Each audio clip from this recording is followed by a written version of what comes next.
The Mediterranean sun burned mercilessly in the summer sky that stretched endlessly above the ancient island of Sicily.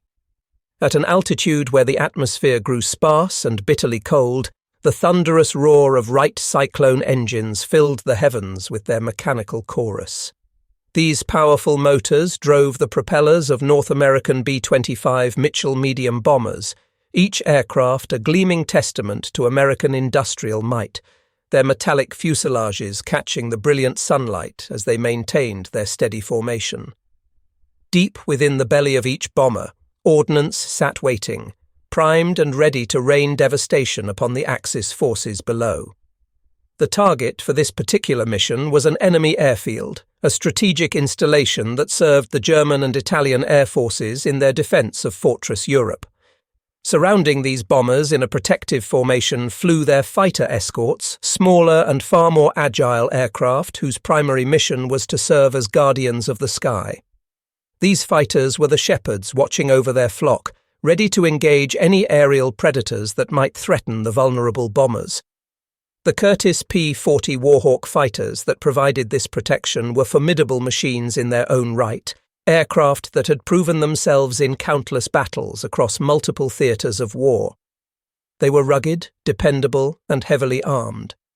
Yet by the summer of 1943, these fighters were beginning to show their age in comparison to the latest generation of enemy aircraft that prowled the skies over Europe. The Warhawks were outclassed in speed and climb rate by the newest German fighters, though they retained certain advantages that a skilled pilot could exploit. What made this particular fighter squadron truly extraordinary, however, was not the aircraft they flew, but the men who flew them. These pilots were members of the 99th Fighter Squadron, and their presence in the skies over the Mediterranean represented something far more significant than a simple military operation. They were participants in what the military establishment had dubbed an experiment, though to describe it in such clinical terms barely scratched the surface of what their service truly meant. For many within the highest echelons of military command, this was an experiment that carried with it the expectation of failure. The prejudices of the era had been codified into official doctrine and military policy, creating institutional barriers that seemed insurmountable. The roots of this discrimination ran deep through the American military establishment. Back in 1925, the United States Army War College had produced a study that reflected the profound racial prejudices of its time. This document, which would influence military policy for years to come, made sweeping and devastating claims about African Americans. The study declared that Black Americans were inherently careless in their nature, fundamentally shiftless in their character, chronically irresponsible in their behavior, and habitually secretive in their dealings. The conclusions drawn from these racist premises were clear and damning. According to this official military assessment, African Americans simply lacked the necessary qualities for effective combat service. The notion that they could master the complexities of modern aerial warfare, that they could successfully pilot sophisticated fighter aircraft in the heat of battle, was considered beyond the realm of possibility by those who created and enforced military policy. This institutionalized racism permeated every branch of the American armed forces. The military was a segregated institution by design, reflecting and reinforcing the racial divisions that characterized American society as a whole. The foundation upon which military structure rested was built from the bedrock of prejudice and discrimination. Black sailors in the United States Navy found themselves relegated almost exclusively to service positions, working as stewards and mess attendants, serving meals and cleaning quarters, while their white counterparts operated the ships and manned the guns. The situation in other branches was even more restrictive. Both the Army Air Corps and the United States Marine Corps maintained policies of complete exclusion, refusing to accept African American recruits under any circumstances. The doors to these elite services were firmly closed and locked against Black Americans who wished to serve their country. Yet despite these formidable obstacles, despite the weight of official policy and institutional prejudice, here flew the 99th Fighter Squadron. Their very presence in the skies over Sicily represented a triumph over the barriers that had been erected to prevent their service. They existed because of an intense and sustained political and social pressure campaign that had been waged over years by civil rights leaders, by African American newspapers that refused to accept the status quo, and by dedicated advocates who insisted that Black Americans had the right to fight for their country, even as that same country continued to treat them as second-class citizens in virtually every aspect of civilian life. These pilots were products of a unique training program based in Tuskegee, Alabama, a location that had become synonymous with the struggle for African American participation in military aviation. The training they received at Tuskegee Army Airfield was conducted under the most intense scrutiny imaginable.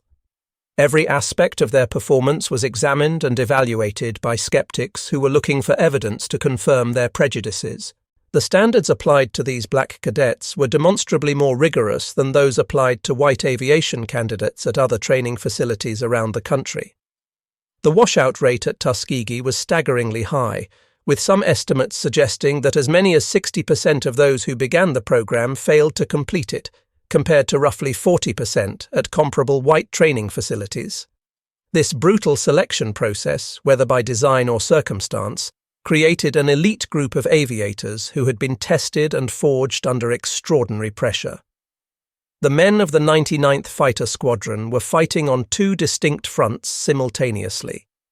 The first front was the conventional military campaign against the Axis powers, the same war that millions of other American servicemen were waging across the globe. But these pilots faced a second front as well, one that was in many ways more insidious and difficult to combat. They were fighting against the deeply entrenched discrimination that existed within their own military establishment, battling against prejudices held by their own commanders, their own countrymen, their own fellow servicemen. This dual struggle was encapsulated in what the African American community called the Double V campaign, standing for victory over fascism abroad and victory over racism at home. Every mission they flew, every task they completed, every challenge they overcame was part of this larger battle for equality and recognition. On this particular day, the 2nd of July in the year 1943, one of these exceptional pilots, a young man who carried upon his shoulders the weight of not only his own survival, but also the expectations and hopes of an entire community, would find himself in precisely the right place at precisely the right moment to strike a blow on both fronts of the war he was fighting. The convergence of circumstances that would unfold in the sky above Sicily would provide an opportunity to demonstrate through action what no amount of argument or advocacy had been able to prove to the satisfaction of the military establishment. The mission that day brought the American formation into contact with the Luftwaffe, the German Air Force that had earned a fearsome reputation through years of combat across multiple theatres. Among the German pilots scrambled to intercept the American bombers was a seasoned aviator, a man who had survived numerous aerial engagements and accumulated victories that marked him as a master of his deadly craft. He flew a Focke-Wulf 190, one of the finest fighter aircraft produced by any nation during the war. This particular pilot exuded the confidence that came from skill and experience, secure in the knowledge that his aircraft was superior to the aging American fighters escorting the bombers. He focused his attention on the B-25 Mitchells, seeing them as vulnerable targets whose destruction would be a significant tactical achievement. What this German ace could not know, what his confidence and focus prevented him from recognizing, was that he had become prey rather than predator. Above and behind him, maneuvering into an attack position, was a pilot from the 99th Fighter Squadron, a young African-American aviator whose commanders had declared him racially incapable of the complex cognitive and physical tasks required for aerial combat. In the seconds that followed, this 22-year-old pilot from the state of Indiana would accomplish something that transcended the mere destruction of an enemy aircraft. He would shatter a myth that had been used to justify discrimination and exclusion. Charles Blakesley Hall entered the world on August 25, 1920, in the modest town of Brazil, located in the state of Indiana. He was the son of Franklin Hall and Anna Hall, raised in a family that instilled in him values of hard work and determination. From his earliest years, Charles demonstrated exceptional qualities that set him apart from his peers. He excelled in athletics, distinguishing himself both on the football field, where his physical prowess was evident, and on the track, where his speed and endurance earned recognition. But Charles was more than just an athlete. He possessed a sharp intellect and a strong academic aptitude that suggested a promising future in professional pursuits. His ambitions led him to enroll at Eastern Illinois State Teachers College, where he embarked on a course of pre-medical studies. Charles had set his sights on a career in medicine, driven by a desire to heal and serve others. His future appeared to be mapped out on a clear trajectory toward becoming a physician, a respected professional who would dedicate his life to caring for the sick and injured. He was a young man with clear goals and the determination to achieve them. But the world had other plans for Charles Hall, as it did for millions of young men of his generation. The drums of war that had been beating in the distance grew louder and more insistent. The global conflict that had begun in Europe was expanding, threatening to engulf the entire world in its flames. When the United States finally entered the war following the attack on Pearl Harbor, the call went out for young men to serve their country in its time of greatest need. Charles Hall, like so many others of his generation, felt compelled to answer that call.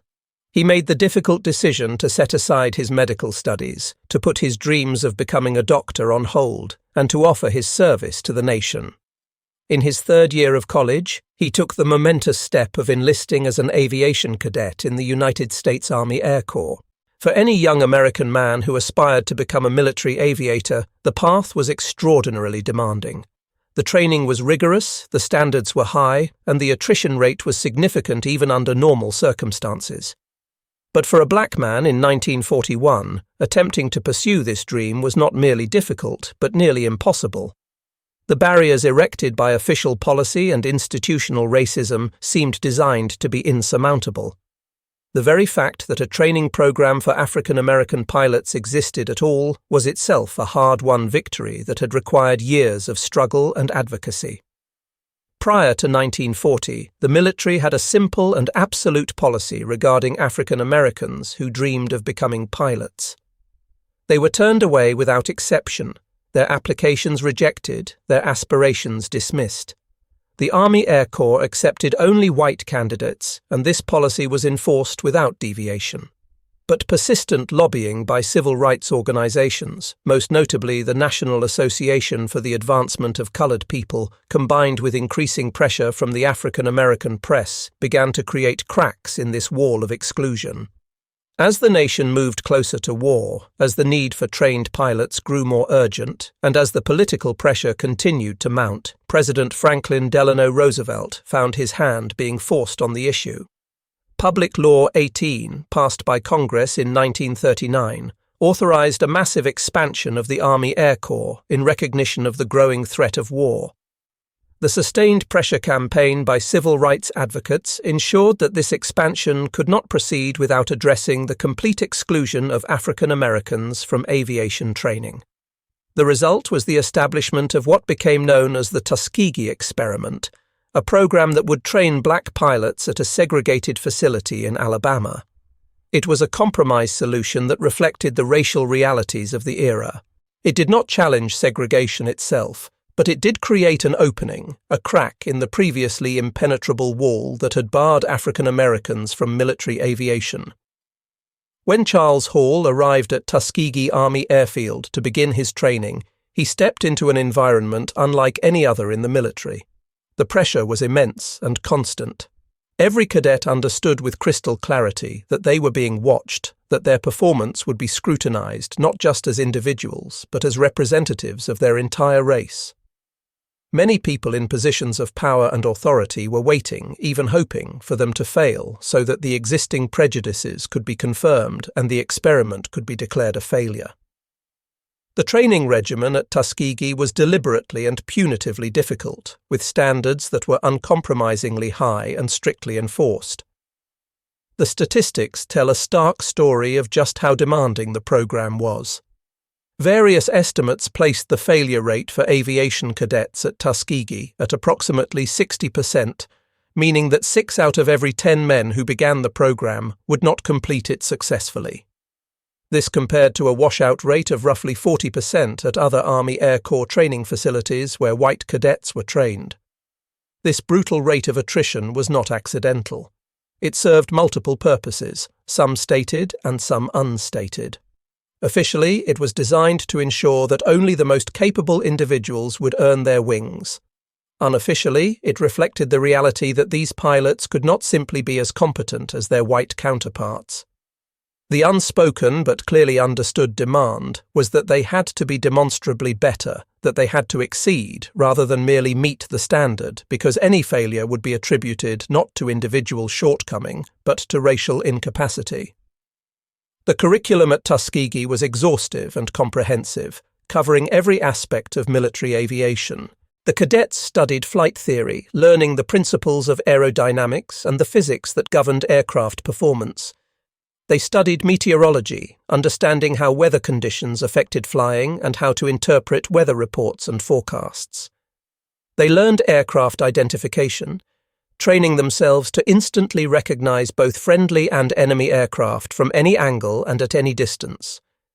They studied navigation, mastering the skills needed to find their way across vast distances without reliable landmarks, and they confronted the grim realities of aerial combat, learning tactics and techniques that might mean the difference between life and death when they finally faced the enemy in battle.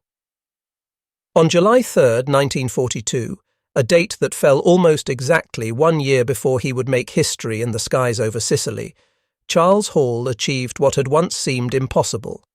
He successfully completed the rigorous training program at Tuskegee Army Airfield. In a formal ceremony, he pinned on the silver wings that marked him as a qualified military pilot, and he received his commission as a second lieutenant in the United States Army. He had become one of the first 43 African-American men to earn their wings and be assigned to the newly formed 99th Pursuit Squadron, later redesignated as a fighter squadron. These men were pioneers, the first of their race to break through the barrier that had excluded them from military aviation. The training did not end with the awarding of wings. The 99th continued to train and prepare for deployment overseas, honing their skills and building unit cohesion. Finally, in the spring of 1943, or more precisely at the beginning of that year, the squadron received orders to ship out to the combat zone. They arrived in North Africa, which had become a crucial theatre in the Allied campaign against the Axis powers.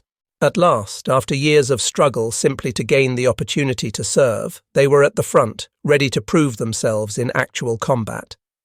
But their fight for respect and recognition was far from over. In some ways, it was only beginning. The 99th Fighter Squadron was attached to the 33rd Fighter Group for operations, but this assignment did not result in the kind of integration and mentorship that typically helped new squadrons transition to combat operations. The squadron remained isolated by the twin forces of official segregation policy and personal prejudice. The commander of the 33rd Fighter Group was Colonel William Momia, an officer who made no secret of his skepticism regarding the capabilities of black pilots.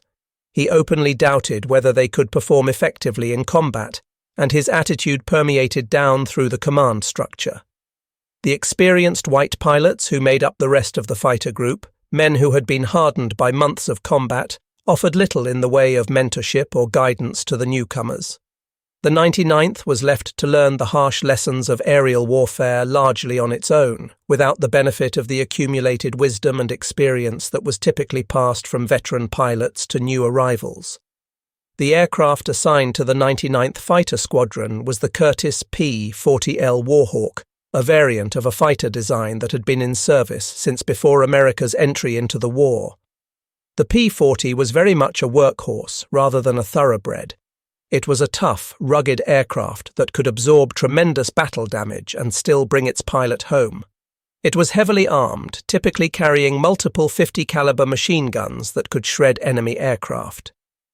The P-40 had proven itself in numerous theatres, from the Flying Tigers in China to the desert campaigns in North Africa. But by 1943, the design was showing its age when compared to the latest generation of enemy fighters. The P-40 was heavier and less powerful than Premier German fighters, particularly when compared to the Messerschmitt Bf-109 and the Focke-Wulf FW-190, both of which could outpace the American fighter in level flight and outclimb it significantly. While standard P-40 models typically mounted 650 caliber machine guns, the L variant used by the 99th often carried only 4 guns in an effort to save weight and improve performance characteristics. This reduction in firepower was a compromise necessitated by the aircraft's limitations. Despite these disadvantages, the P-40 did possess certain qualities that could be exploited by a skilled and knowledgeable pilot.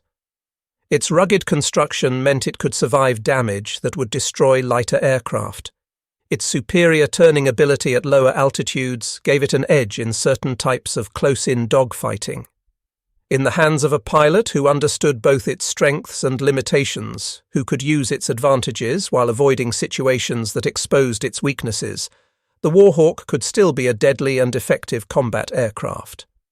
But it offered very little margin for error, and it placed significant demands on pilot skill and tactical judgment. The 99th Fighter Squadron flew its first combat missions in early June of 1943, providing escort and ground attack support for Allied operations against the Italian island of Pantelleria, a strategic position in the Mediterranean.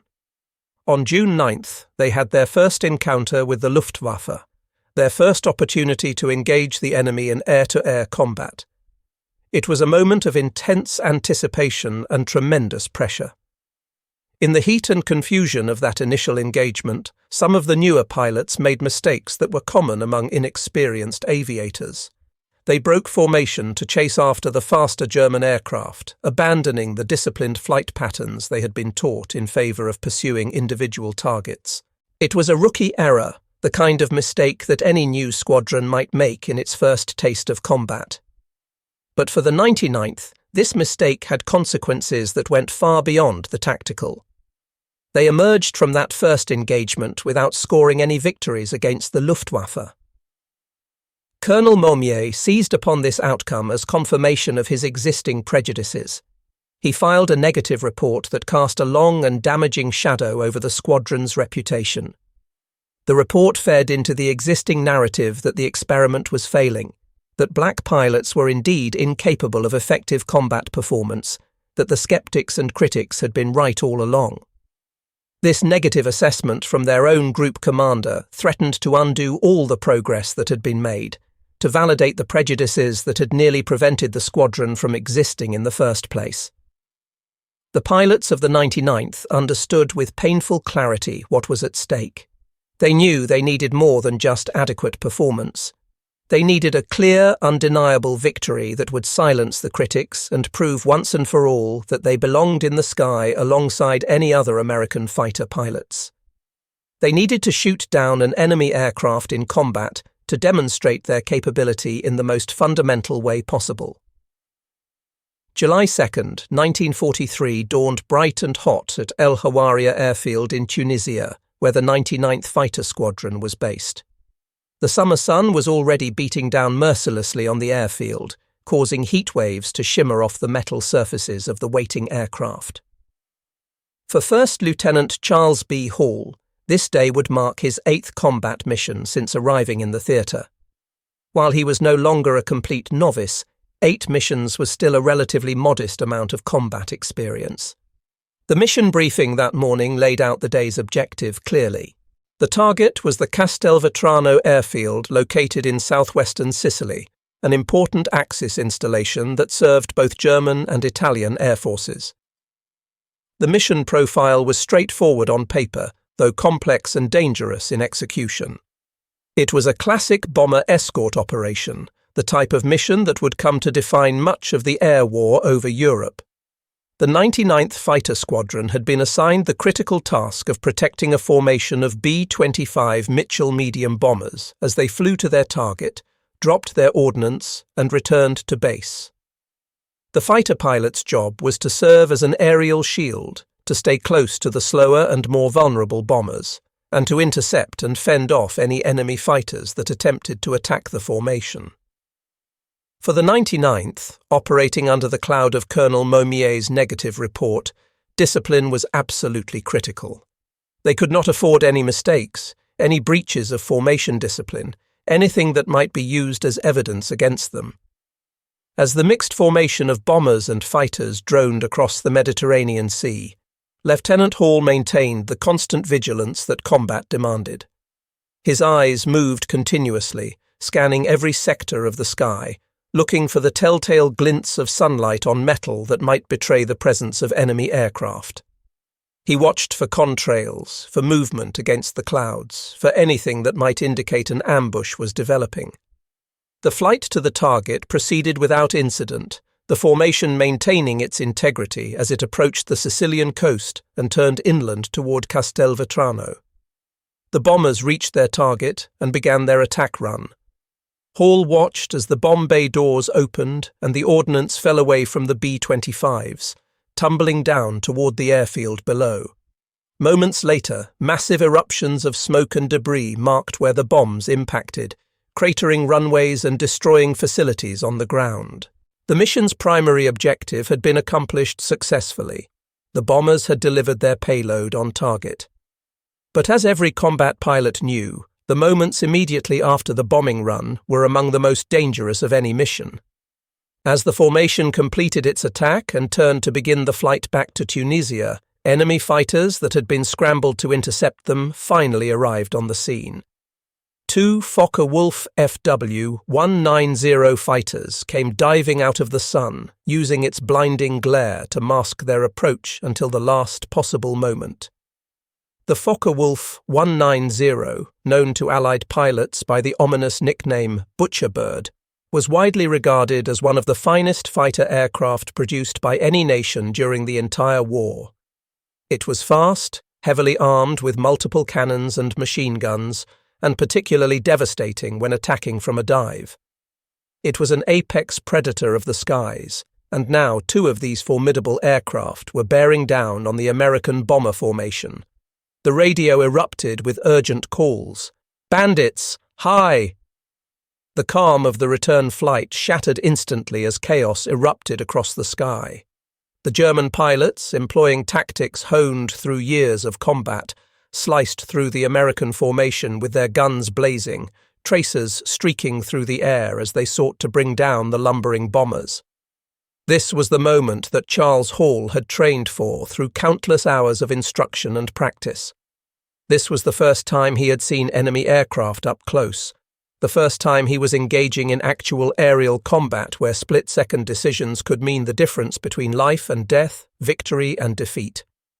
Years later, recounting the engagement, Hall would describe the critical decisions made in those few seconds of action. He recalled seeing 2 Focke-Wulf aircraft pursuing the bombers immediately after the bombs had been released. The German pilots were clearly focused on the B-25s, seeing them as primary targets, whose destruction would inflict maximum damage on the American raid. Hall recognized the threat instantly and understood what his duty required. His mission was to protect those bombers, to prevent the enemy from destroying them. He reacted with decisive aggression, jamming his throttle forward to coax maximum power from his P-40's engine and banking the aircraft into a steep turn that brought him onto an intercept course. In his later recollection of the engagement, Hall described how he headed for the space between the German fighters and the American bombers, deliberately positioning himself to cut off the attack. This was where the P-40's specific characteristics could be exploited effectively. While the Focke-Wulf 190 possessed superior speed and climb rate, the older American fighter could turn more tightly, particularly at lower altitudes. The German pilot, confident in the capabilities of his superior aircraft, likely never anticipated the aggressive maneuver that Hall executed. Hall managed to turn inside the Jerry, employing a classic dogfighting tactic that reversed the roles of hunter and hunted in a matter of seconds. For a few critical moments, the distinctive shark-mouthed nose art of Hall's P-40 Warhawk filled the German pilot's rearview mirror as the American fighter closed in from behind. Through his gun sight, Hall carefully framed the second Focke-Wulf 190 in the formation. The range between the 2 aircraft decreased rapidly as Hall pressed his attack. When he achieved optimal firing position, he squeezed the trigger, and his P-40 shuddered with recoil as its 50 caliber machine guns roared to life, sending a concentrated stream of armor-piercing and incendiary rounds toward the enemy aircraft. Tracers marked the path of his fire, allowing him to adjust his aim. Hall would later report that he fired a long burst and observed his tracers penetrating the second enemy aircraft. The effects of concentrated 50 caliber fire on the German fighter were immediately apparent and catastrophic. Pieces of the Focke-Wulf's fuselage began to tear away as the high-velocity rounds ripped through metal and damaged critical systems. Black smoke erupted from the aircraft's engine, indicating severe damage to its power plant. The German fighter, moments before a deadly predator, was now crippled and dying. Hall observed that the enemy pilot appeared to be attempting a turn to the left, likely trying to evade or to head back toward friendly territory, but the damage was too severe. The aircraft suddenly fell off from its attempted turn and headed straight down toward the ground. Military regulations and procedures required that a confirmed kill be witnessed through to its conclusion to avoid crediting damage or probable kills as definitive victories. Hall followed the smoking, diving Focke-Wulf downward, watching as it plummeted toward the Sicilian landscape below. He confirmed that he saw the aircraft crash into the ground, raising a large cloud of dust and debris that marked its final impact point. There could be no doubt about the outcome. The German fighter had been completely destroyed, and its pilot was almost certainly killed in the crash. In the sky over Castelvetrano airfield, there was now one fewer enemy fighter to threaten Allied bombers. On the ground below, amid the twisted and burning wreckage of the Focke-Wulf 190, lay the shattered remains of more than just an aircraft. A myth, carefully constructed and long maintained, lay destroyed alongside the German fighter. The notion that African-American pilots were incapable of effective aerial combat had been definitively disproven in the most direct way possible. The sky grew quiet again as the surviving German fighter broke off its attack, apparently deciding that continuing the engagement was no longer advantageous. The B-25 bombers reformed their defensive box formation for the flight back to Tunisia, their mission accomplished and their formation intact thanks to the fighter escorts that had protected them. First Lieutenant Charles B. Hall, his heart still pounding from the adrenaline of combat, his hands perhaps still trembling slightly from the intensity of the encounter, rejoined the formation for the flight back to base. When Hall's P-40 touched down back at El Hawaria airfield, the news of his victory had already begun to spread through the base. Ground crews swarmed around his aircraft as he taxied to his parking position, eager to hear the details of the engagement. He was immediately recognized as a hero, the pilot who had achieved what the squadron so desperately needed.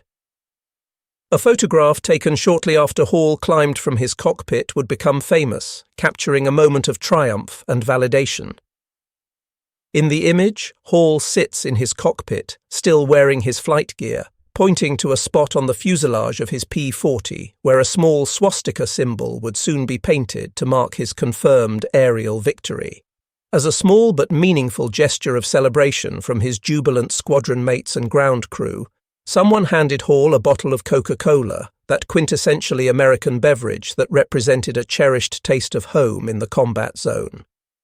This victory was far more than just a single tally mark in the ledger of aerial combat statistics. It represented a historic milestone that resonated far beyond the shores of the Mediterranean. This was the first time in World War II that an African-American pilot flying for the United States military had shot down an enemy aircraft in air-to-air combat. The significance of this achievement was immediately recognized by commanders up and down the chain of command. The victory was a thunderclap that reverberated through the ranks, forcing even skeptics to acknowledge what had been accomplished. The importance of Hall's victory was underscored by the personal attention it received from the highest levels of Allied command.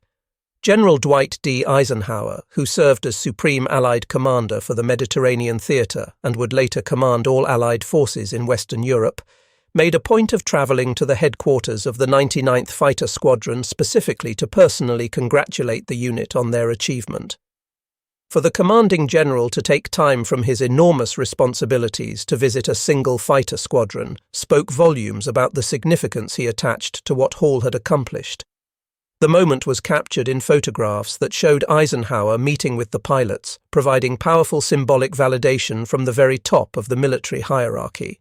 In recognition of his historic achievement, Charles Hall was promoted to the rank of captain and awarded the Distinguished Flying Cross, one of the highest decorations for aerial combat. He became the first African-American pilot to receive this prestigious honor, adding another milestone to his growing list of achievements.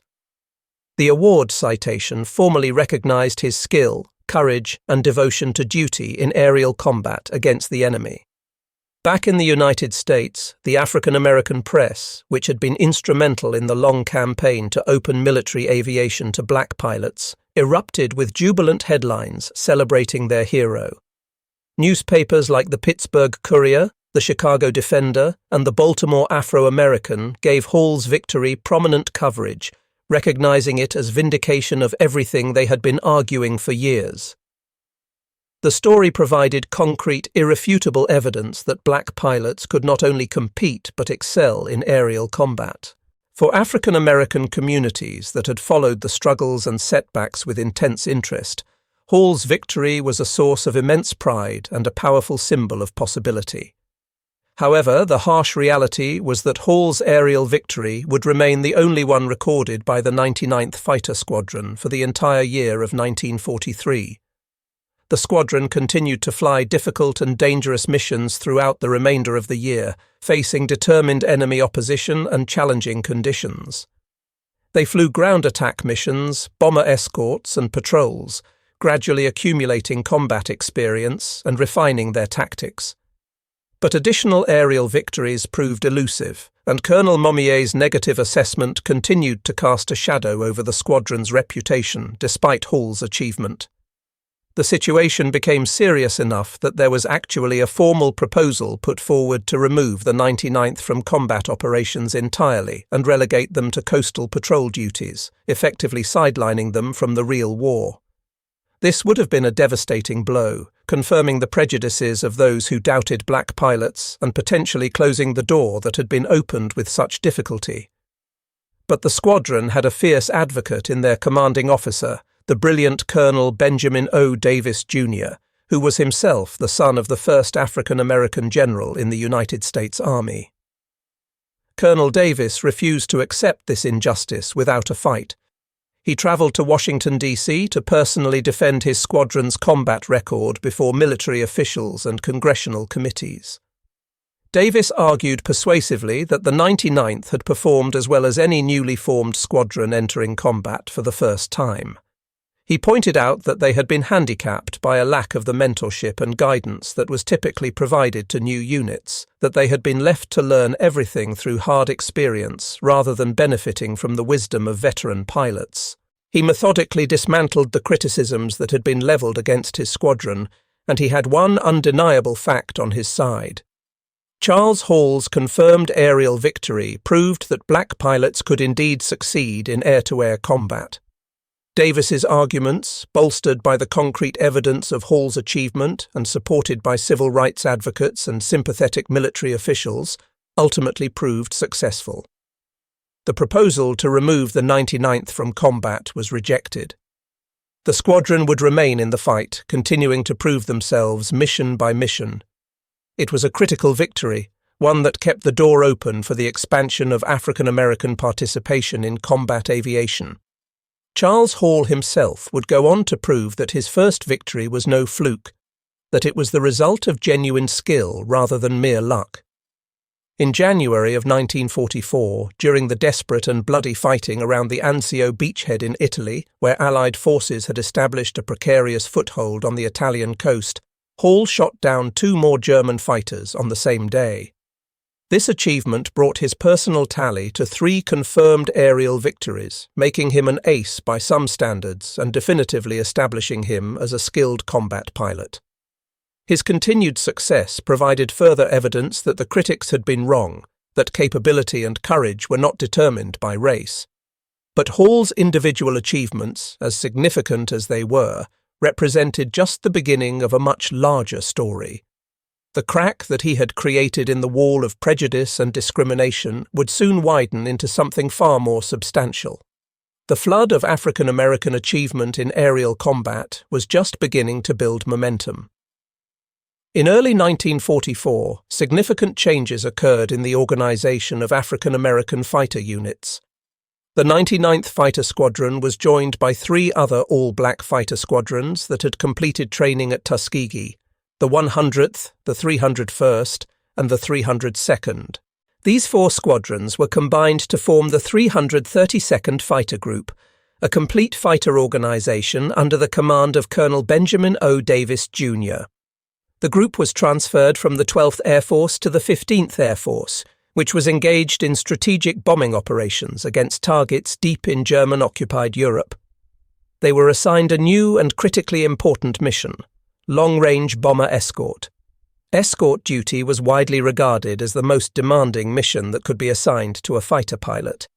It required flying deep into enemy territory, often for hours at a time, maintaining position with slower bomber formations, while remaining constantly alert for enemy attacks. Escort fighters had to protect their charges from enemy interceptors while managing their own fuel consumption carefully to ensure they could make it home. It was a mission that demanded discipline, skill, endurance, and unwavering commitment to the bombers under their protection. To perform this mission effectively, the 332nd was initially equipped with Republic P-47's Thunderbolts, massive and powerful fighters that were well suited to the escort role. Later, they transitioned to the North American P-51 Mustang, which would become the legendary aircraft most associated with the Tuskegee Airmen. The P-51 Mustang was arguably the finest all-around fighter aircraft produced by any nation during World War II. It combined exceptional range, excellent performance at all altitudes, good maneuverability, and heavy armament. In the hands of skilled pilots, the Mustang was a formidable weapon that could take on any German fighter on equal or better terms. To distinguish their aircraft and build unit identity, the 332nd adopted a distinctive marking. They painted the tails of their fighters a vibrant red colour. This simple modification gave birth to their legendary nickname, the Red Tails. For bomber crews flying dangerous missions into the heart of Nazi Germany, those red-tailed Mustangs became a symbol of hope and protection. The sight of those distinctive markings meant that experienced, dedicated fighter pilots were watching over them, ready to engage any threat that emerged. The pilots of the 332nd Fighter Group earned a remarkable reputation for their incredible discipline and commitment to their mission. While some fighter groups were known to break formation and leave their assigned bomber formations to chase after individual enemy aircraft and rack up personal victory scores, the Red Tails became known for their unwavering dedication to staying with the bombers they were assigned to protect, regardless of what opportunities for glory might present themselves. Colonel Davis had drilled this philosophy into his pilots repeatedly. The mission was not about individual achievement or personal scores. The mission was about ensuring that the bombers, what they called the Big Friends, made it safely to their targets and back home again. Every bomber that returned safely represented dozens of crew members who would live to fly another day, and it represented a successful strike against the enemy's industrial capacity.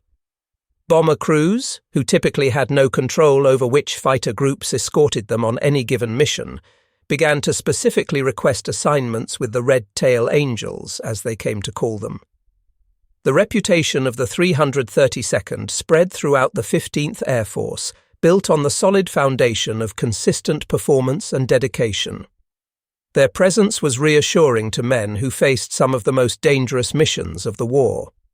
A popular myth emerged after the war claiming that the 332nd never lost a single bomber to enemy fighters, a perfect record that no other fighter group could match. Historical research has revealed that this particular claim is not strictly accurate. An official Air Force report examining the combat record found that the 332nd Fighter Group lost a total of 27 escorted bombers to enemy fighters over the course of their combat operations. However, the reality, while not quite perfect, remains extraordinarily impressive and validates the reputation they earned. The same Air Force analysis found that the 332nd's loss rate of 27 bombers was significantly better than the average for other P-51 Mustang groups flying in the 15th Air Force, which was 46 bombers lost to enemy fighters. The Red Tails were indeed exceptional at their assigned mission. The overall combat record compiled by the 332nd Fighter Group during their time in combat is nothing short of stunning. Over the course of their deployment, they flew more than 1,500 combat missions, accumulating thousands of flight hours over enemy territory. They destroyed 112 enemy aircraft in aerial combat, demonstrating their prowess in dogfighting. They destroyed an additional 150 enemy aircraft on the ground during strafing attacks on Axis airfields, eliminating threats before they could even take off. They damaged countless other enemy aircraft and vehicles, disrupted enemy operations, and supported Allied ground forces with precision attacks. One particular mission stands out as perhaps the most remarkable feat of aerial combat achieved by the Red Tails. On March 24, 1945, as the war in Europe was entering its final weeks, pilots from the 332nd encountered and engaged German Messerschmitt Me 262 jet fighters. The Me-262 was the world's first operational jet fighter, an aircraft so advanced that it represented a quantum leap in aviation technology. With a top speed of over 500 miles per hour, the Me-262 was far faster than any propeller-driven fighter could hope to match. In theory, it should have been nearly invulnerable to conventional fighters. Yet on that day, pilots from the Red Tails managed to shoot down 3 of these advanced jets in a single engagement. It was an unprecedented achievement that earned the entire 332nd Fighter Group a Distinguished Unit Citation, one of the highest honours that could be bestowed on a military unit. The Red Tails produced numerous individual heroes whose achievements would have been celebrated had they been white pilots flying in any other unit.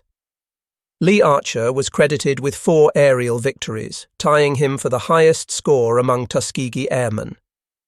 Joseph Ellsbury also achieved 4 confirmed kills, as did Edward Toppins. Clarence Lester achieved the remarkable feat of shooting down 3 enemy aircraft in a single mission, demonstrating extraordinary skill and aggression. Harry Stewart Jr., Wendell Pruitt, and many others compiled impressive records of achievement. These men, who had once been dismissed as racially unsuitable for the complexities of aerial combat, had proven themselves to be among the most effective and skilled fighter pilots in the entire European theatre. The cost of these achievements was measured in lives lost and pilots who never returned home. Of the approximately 450 pilots who deployed overseas with the various squadrons that made up the Tuskegee Airmen, 66 were killed in action, their aircraft shot down over enemy territory or destroyed in accidents related to combat operations. Another 32 pilots were shot down but survived to be captured, spending months or years as prisoners of war in German camps. Every mission carried risk, and the price of their success was paid in the blood of friends and comrades who gave their lives for a country that still denied them basic rights and dignity at home. The story of Charles Hall and the broader narrative of the Tuskegee Airmen serves as a powerful and enduring reminder that history is shaped by individuals who refuse to accept the limitations that others attempt to place upon them. These pilots fought for what became known as the double victory, seeking triumph both over the Axis powers abroad and over racism and discrimination at home. Their legacy continues to inspire new generations, demonstrating that courage, skill, and determination can overcome even the most entrenched prejudices. When World War II finally ended in 1945, the surviving Tuskegee Airmen returned to the United States not simply as veterans, but as victors on multiple fronts. They had confronted the master race ideology of Nazi Germany, the belief that certain peoples were inherently superior to others, and they had shattered it through demonstrated excellence and achievement. They had confronted the systemic racism embedded in their own military establishment, the prejudices and discriminatory policies of their own nation, and they had defied those limitations through outstanding performance that could not be denied or dismissed. Their combat record had become undeniable and irrefutable. The group had collectively earned more than 150 Distinguished Flying Crosses, along with hundreds of other medals and citations recognizing their valor and effectiveness. Individual pilots had been decorated for heroism, leadership, and exceptional performance. The statistical record of their missions, their kill ratios, their success in protecting bombers, all of it painted a picture of an elite unit that had performed at the highest levels. This record of achievement made the military's continued adherence to segregationist policies increasingly indefensible. It became impossible to credibly argue that black men were not capable warriors, that they could not handle the complexities of modern military operations, when an entire group of African American pilots had performed so spectacularly in one of the most demanding roles in modern warfare. The evidence was simply too strong, too clear, too well documented to be dismissed or explained away. The legacy created by the Tuskegee Airmen became one of the key factors that influenced President Harry S. Truman's historic decision in 1948 to issue Executive Order 9981. This landmark presidential directive declared in clear and unambiguous language that there shall be equality of treatment and opportunity for all persons in the armed services without regard to race, color, religion, or national origin. The order fundamentally changed the structure of the American military, beginning the process of desegregation that would transform it from a segregated institution into one where individuals were evaluated and promoted based on merit rather than race. Executive Order 9981 represented the death knell for official segregation in the United States military, and it was a direct result of the groundwork that had been laid by the men who flew aircraft with red tails, the men who had proven through action what words alone could never have accomplished. Charles B. Hall, the young man whose burst of machine gun fire over Sicily on July 2, 1943, had started it all, who had been the first to break through and prove what was possible, returned home to the United States as a recognized hero. But unlike some veterans who leveraged their military fame into public careers, Hall chose to live a relatively quiet life away from the spotlight. He worked for many years as an insurance agent, serving his community in this civilian capacity. Later in his life, he took a position with the Federal Aviation Administration, continuing his connection to the world of aviation in a different capacity. Tragically, Charles Hall's life was cut short when he passed away in 1971 at just 51 years of age, far too young for a man who had accomplished so much. For many decades following the war, the remarkable story of the Tuskegee Airmen remained largely unknown to the wider American public. Their achievements were not celebrated in mainstream culture, their history was not taught in schools, and their contribution to victory in World War II was largely overlooked or forgotten. But their legacy endured among those who knew their story, passed down through families and communities, preserved by historians and advocates who understood its significance. Eventually, greater recognition began to come. In 2007, more than 60 years after the end of World War II, the Tuskegee Airmen were collectively awarded the Congressional Gold Medal, the highest civilian honor that can be bestowed by the United States Congress. It was a long overdue recognition of their service and sacrifice. The story of the German pilot who never saw the P-40 Warhawk diving from above on that July day in 1943 is indeed more than simply a tale of aerial combat, more than just another dogfight in a war filled with them. It represents something much deeper and more meaningful. It is the story of a 22-year-old pilot from Indiana who, in a few fiery seconds of aerial combat, accomplished something that transcended the mere destruction of an enemy aircraft. Charles Hall helped destroy a deeply entrenched lie, a falsehood that had been used to justify discrimination and exclusion. He and the hundreds of brave men who followed in his contrails, who built upon the foundation he helped establish, proved through their actions that courage, skill, honor, and capability are not determined by the color of one's skin. They demonstrated that excellence knows no racial boundaries. They were the Tuskegee Airmen, a name that would become synonymous with perseverance, excellence, and the triumph of the human spirit over injustice. They didn't just win battles in the skies over Europe, though they won many of those. They didn't just protect bombers and destroy enemy aircraft, though they did that with exceptional effectiveness. They won something far more significant and lasting.